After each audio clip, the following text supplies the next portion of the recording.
Salom do'stlar. Bugun Dafna kompaniyasining Solo Eco kreslosi haqida so'z yuritamiz va uni raqobatchilarning shunga o'xshash modeli bilan taqqoslaymiz. Bir qarashda ular deyarli bir xil.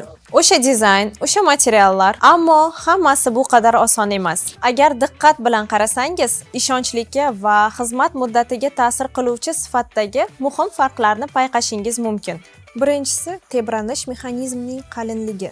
Dafna kreslosida 2-3 mm, raqobatchilarda esa atigi 1-8 mm.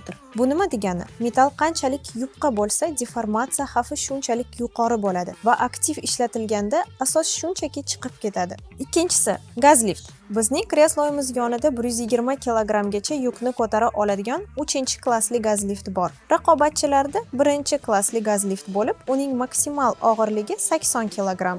Xulosa oddiy. Kreslo haqiqatdan ham uzoq vaqt xizmat qilishi va pand bermasligi uchun nafaqat uning ko'rinishi, balki ichidagi narsalari ham muhimdir. Ishonchli sotuvchilardan xarid qiling va Dafna bilan sifatni tanlang.